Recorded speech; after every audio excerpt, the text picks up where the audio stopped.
Right guys, plenty to go through today. Let's jump into it.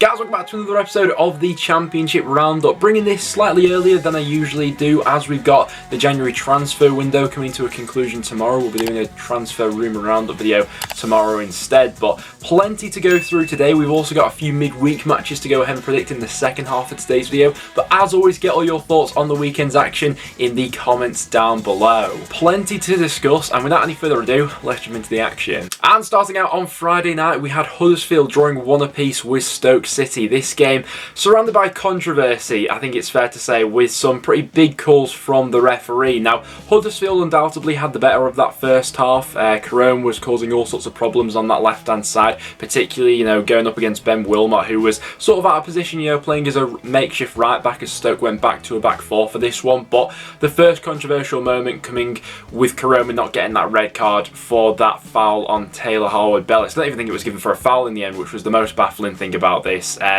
Huddersfield fans don't think would have had any complaints should have that have been a red card, and a massive blunder there by the referee, which was the first one in the match. It was typical that Caroma would then go on to score. It was a fantastic finish, by the way, and Huddersfield had the lead going into half time. Second half, and credit to Stoke, I thought that Michael O'Neill used his substitutes really well in this regard, bringing Joe Allen on and Nick Powell especially. Those two really seemed to change the game, and Stoke had a little bit more about them going forward in that second half as Huddersfield tried to protect the lead they already had. Thumping finish in the end by Jacob Brown to get back into it, but once again another controversial moment where Stoke probably should have had a penalty in that half as well. So Stoke will be feeling quite aggrieved with some of those decisions that went against them, but yeah, a point nonetheless in this one keeps them in and amongst sort of playoff hunt. Next then to Oakwell for Barnsley up against Bournemouth. Now, Bournemouth getting back to winning ways in this one, but by no means was this the convincing performance that Cherries fans would have probably been hoping for going up against bottom of the league Barnsley. It was BIELIK who gave them the lead after just 12 minutes. Bit of a blunder by Collins in this one.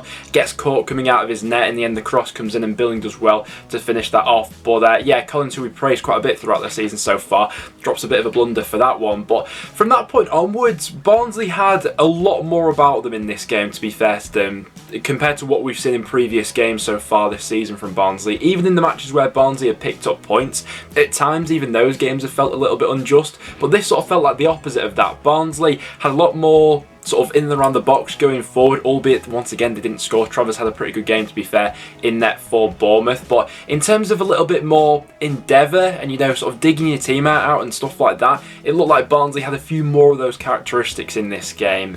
Cahill was obviously shown a second yellow card in the second half, so Bournemouth had to hold on with 10 men. They managed to do so in the end.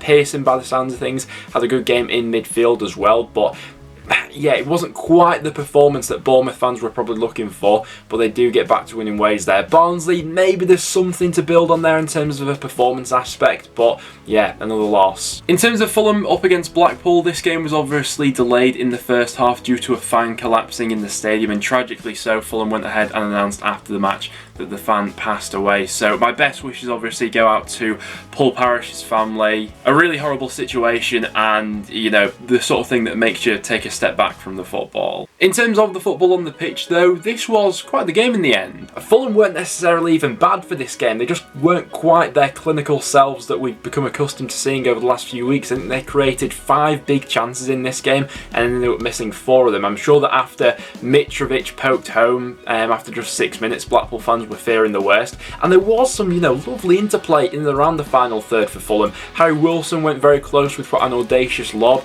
Grimshaw made a brilliant save against Mitrovic in a 1v1 situation, but the longer the game went on at 1-0, Blackpool probably grew more and more in confidence, particularly in that second half.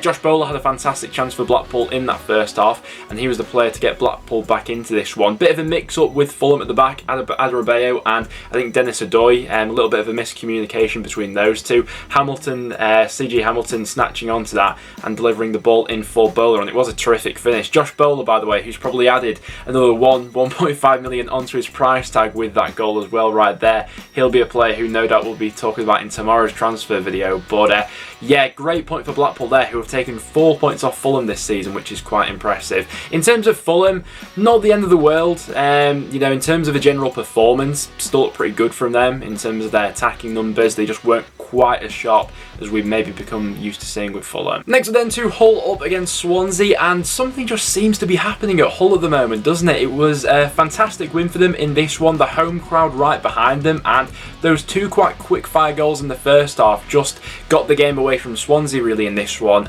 Eves with the first goal, nice ball in from Fleming. Eves, by the way, who's had a real string of brilliant performances lately for Hull, so real credit to him for sort of working his way back into the side recently. And the second goal, lovely link-up play between Honeyman on that right-hand side, crossing the ball into Lewis Potter at the far post. Bit of slight defending by Swansea for that one. Swansea and Russell Martin did adapt things slightly in the second half, made 3 changes going into that half, and to be fair, they did look a lot better in terms of their output in the final third, being a little bit sharper on the ball and things like that. But Hull were level to pretty much everything Swansea threw at them in this game, and even when someone did get through that back line, Nathan Baxter was there to deny Swansea once again. Baxter, I know we've spoken about him quite a bit on the channel recently, but once again, rock solid for Hull in this game. A clean sheet and 3 points, new takeover, you know, crowd back in there and stuff like that. What's not to like as a Hull fan at the moment? After that, and to Kenilworth Road for Luton up against Blackburn. This one finishing as a goalless draw. I think quite a few people had this one down as a draw as well. Kenilworth Road has been a pretty tough place for those top sides to go to so far this season, and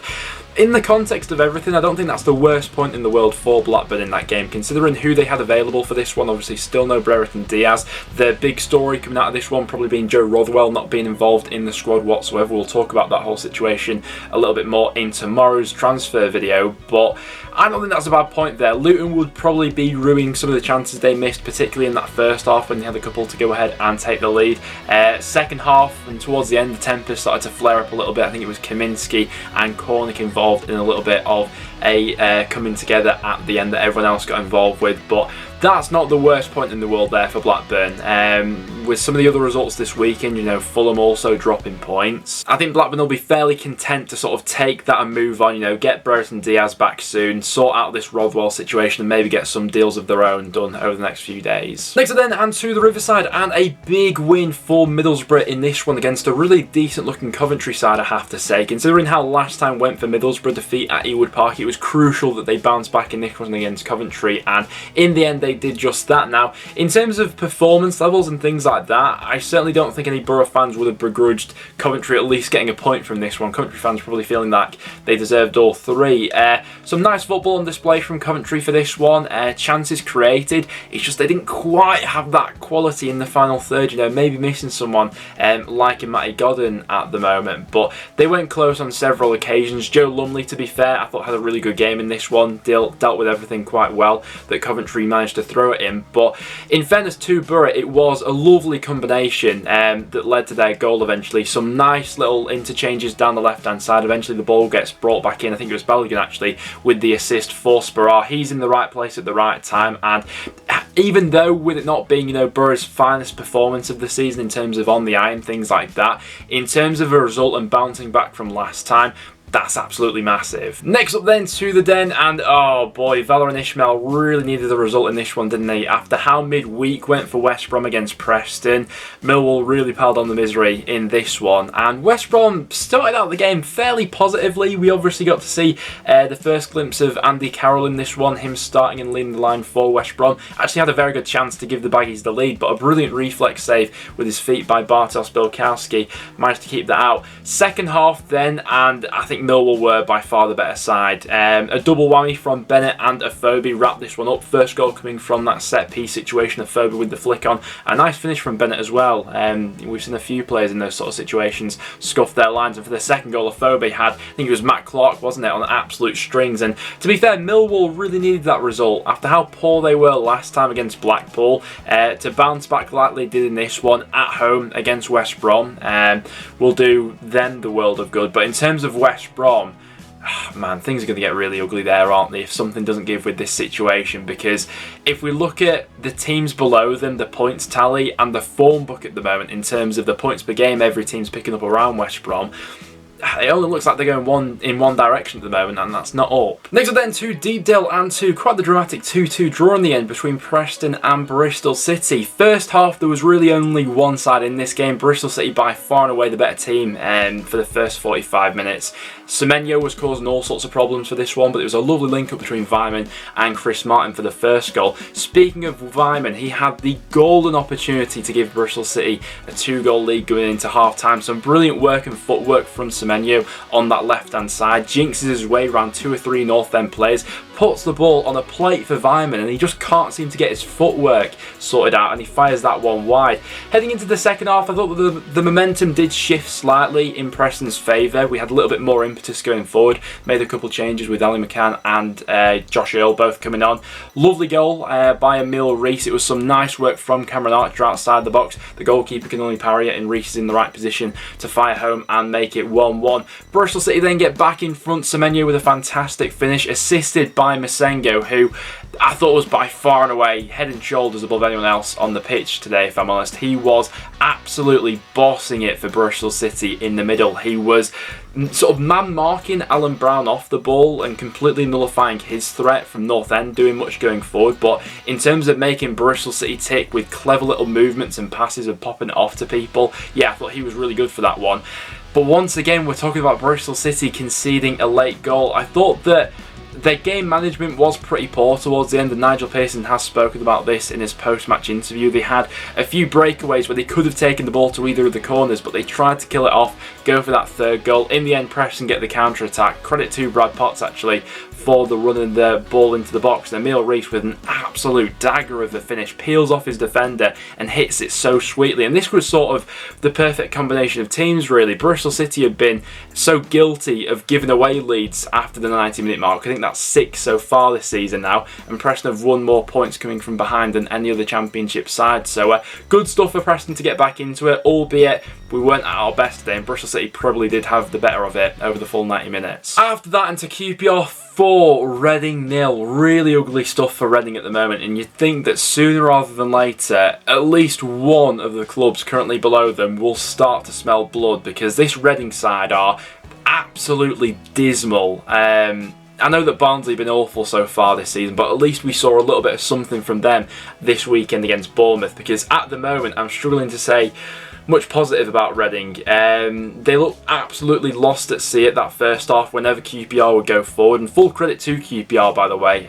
Lyndon Dykes being unplayable in that first half, BIELIK with a couple of assists, Adoma with an assist as well, and then Jimmy Dunn with that goal finishing it off in the second half. QPR, as if they weren't already, are more than in the race for automatic promotion after what's been pretty much like a flawless month throughout January. I know they had that draw in midweek, but apart from that, this string of results they've put together really has the belief throwing through not just that squad but the general fan base as well, and with players set to come back into this squad as well, maybe even some more additions being made. It's a special time for QPR at the moment, and I certainly can't call that second automatic spot at the moment, because I think each of the teams that are sort of vying for it at the moment each have their merits and drawbacks. In terms of Reading, I'm really not sure where they go from here. Listen, momentum swings can happen quickly in the Championship. One week you can be awful, and another, suddenly a player can find, some form and things can switch for you. But it's felt like such a continuation, each performance from Reading recently, from one to the next, when they're conceding so many goals at the volume that they are at the moment, that I really fear for them. And it's just the fact that those three below them so far haven't been able to make that ground up on them because of a few missed opportunities, but it feels like that's going to happen sooner rather than later. Next then to Peterborough up against Sheffield United, and this game is all about one player, isn't it? Billy Sharp has broken the all-time Championship top goal scorer record, pulls one clear of David Nugent with 122 goals, took his goal expertly in the second half. Bit of a mix-up at the back for Peterborough, but so instinctive instinctive in that finish, and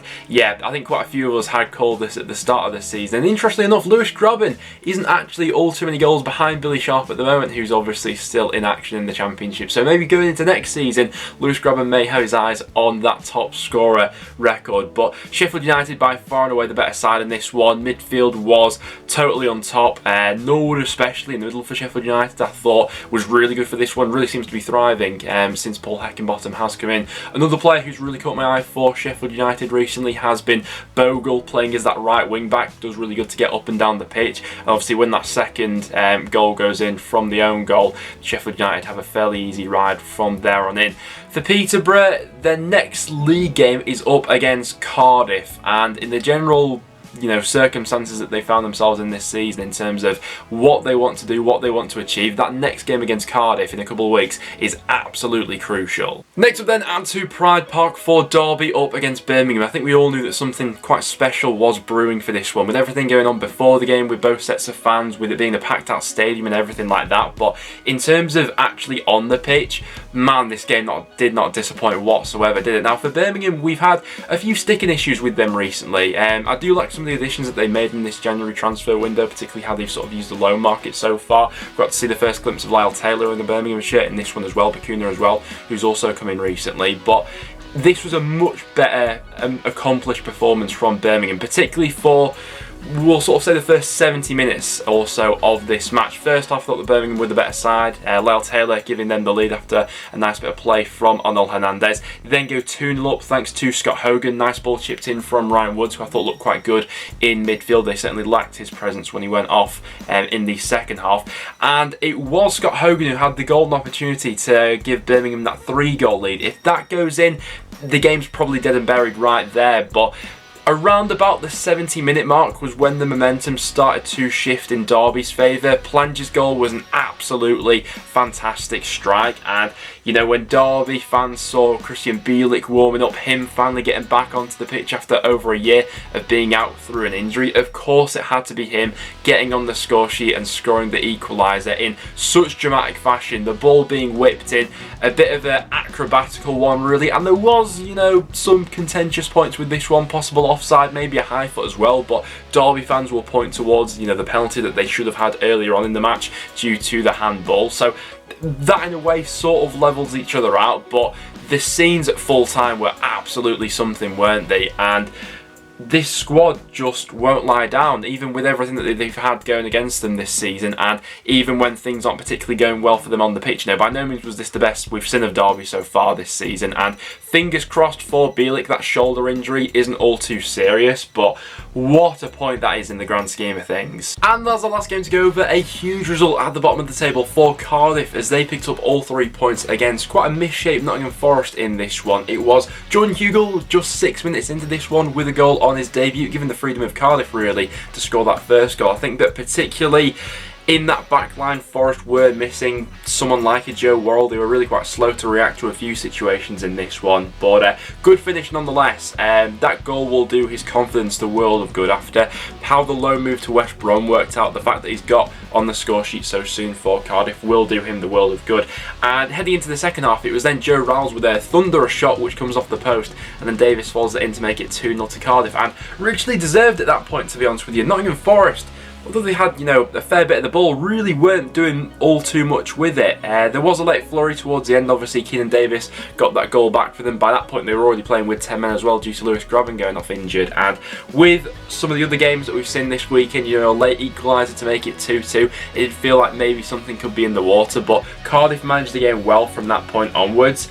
The worry for Forest will be, the performance, which was, probably the poorest we've seen them under Steve Cooper in quite some time, maybe so far this season actually under Cooper. But the Grabban injury is cause for concern if that's going to be a serious one, obviously with Lyle Taylor recently going out on loan. For Cardiff though, that is an absolutely huge result in their season. I didn't give them all too much of a chance going into this one, but Steve Morrison's really done the job with that side in this game. And if they can get maybe a deal or two done on deadline day, Who knows? There we have it though, guys. Those were all the matches that took place over the weekend. As always, make sure to get your thoughts in the comments down below on what you made of everything. We had quite a few bonkers games going on, really. Some great goals scored as well. So as always, make sure to get your thoughts in the comments down below. And before we go ahead and wrap up today's video, we have some midweek score predictions to go ahead and make as well. So feel free to leave those in the comments down below as well. So heading into the midweek fixtures, we've got Millwall going up against North End at the Den. I don't think there'll be all too much in this game. Preston have had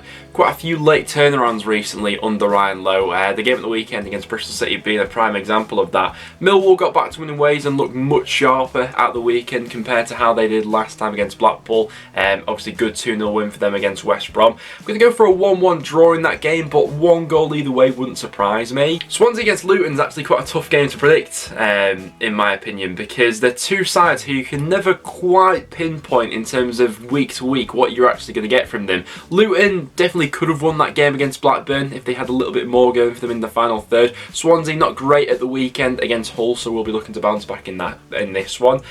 And you know what, I've got a bit of a gut feeling, and I'm not sure why, that Swansea may just edge this one. They did win their last game just about against North End. I think they may scrape this one. I'm going to go 2-1 Swansea, but that one really could go either way. Barnsley up against Cardiff is a really interesting match, particularly with Cardiff winning this weekend. Barnsley, to be fair, I didn't think were all too bad against Bournemouth, albeit it was another loss and another game where they failed to score, but they certainly had a little bit more about them. But I think that win for Cardiff could be absolutely massive in them starting to maybe build a little bit of a momentum. I'm going to go 2-1 Cardiff in that game, which would be huge if they can string together back-to-back wins. Last up, we then got Huddersfield going up against Derby. Derby with this never say die attitude, but Huddersfield's not an easy place to go to at the moment. I'm going to go for a 1-1 draw in that game. Another pretty tough one to separate there, but I don't think there'll be all too much in that one. So as you can see to the side of me, those are my score predictions heading into the 4 midweek matches that we've got in the Championship. So as always, make sure to get involved with your score predictions down below. But guys, there we have it. That will now wrap it up for today's video. So as always, if you did go on to enjoy, make sure to leave a like and do stick around and subscribe for some regular Championship content. Apart from that though, guys, thanks for watching, and I'll see you all in the next one.